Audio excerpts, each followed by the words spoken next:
Bonjour à tous, dernier épisode de Demain nous appartient, notre actualité du jour portera sur « Demain nous appartient », 1644, terrible imposture.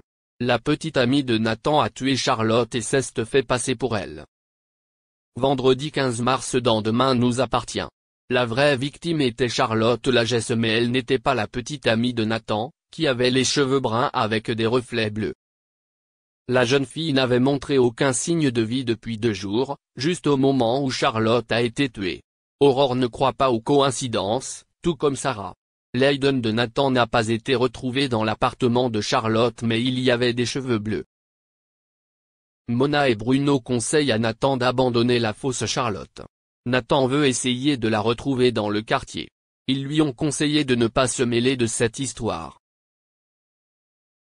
La petite amie de Nathan a donc passé du temps avec la victime et s'est fait passer pour elle. Aurore oblige Nathan à écouter l'appel à l'aide de sa copine pour lui signaler le mal-être de Charlotte. Il reconnut sa voix. Avec cet appel, Nathan estime qu'elle n'est pas coupable de meurtre. Vous ne pouvez pas laisser la police la soupçonner. Timothée informe Aurore que la petite amie de Nathan n'arnaque pas Charlotte. Dorian aide Nathan à trouver une petite amie. Damien, Adrien Robe confie le début de l'intrigue autour de son frère, décline l'invitation de sa mère à Audrey et ses enfants car Jordan, Jack, Lizzie et Léo sont tous occupés. Audrey propose qu'il y aille seul, mais Damien souhaite une soirée romantique. Damien accepta finalement ce dîner. Apolline a également invité Simon, son avocat. Ce dernier a refusé car il avait un emploi du temps très chargé. Il ne veut vraiment plus travailler avec elle.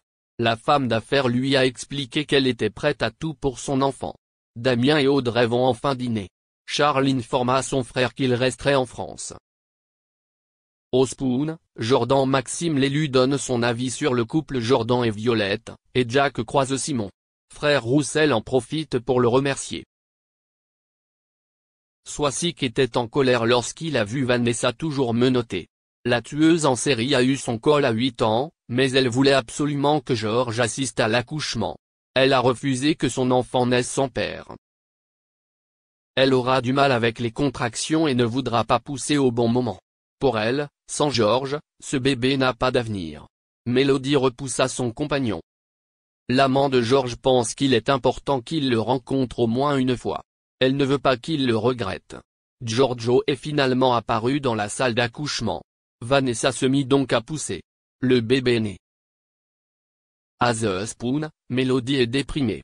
Elle ne savait pas si elle voulait participer à une histoire aussi compliquée. Mona et Mélodie demandent à Audrey de boire quelque chose de fort. Merci d'avoir regardé et à la prochaine vidéo. N'oubliez pas de vous abonner à notre chaîne. En attendant, dites-nous ce que vous en pensez dans la section commentaires ci-dessous. Si est ça.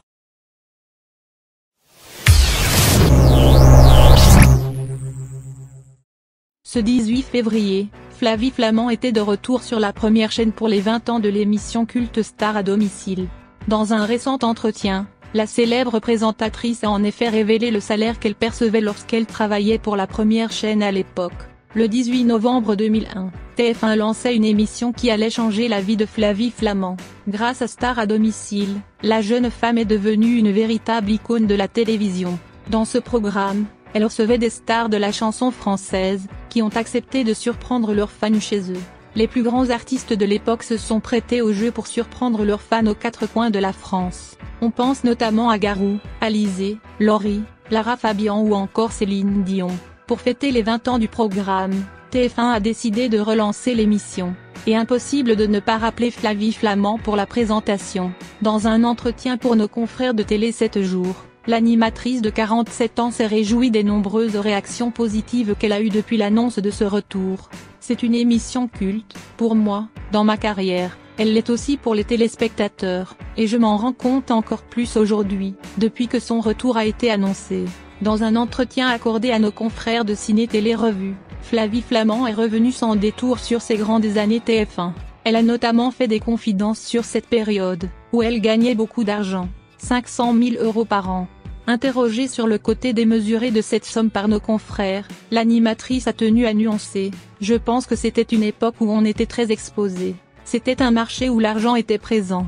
Flavie Flament assure par ailleurs que ce n'est pas l'argent qui l'a fait rester sur TF1 pendant toutes ces années. Bien au contraire, je suis libre et je fais mes choix. Je n'ai jamais été guidée par ces questions-là. Pour autant, elle explique qu'à ce tarif-là, elle n'avait pas toujours son mot à dire.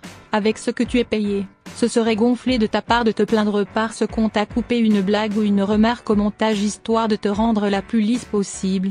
Il faut apprendre à te taire. Dans ce premier épisode diffusé ce 18 février, Soprano, Clara Luciani, Gims et Julien Doré étaient à la rencontre de leurs fans pour une surprise qui s'annonce clairement mémorable.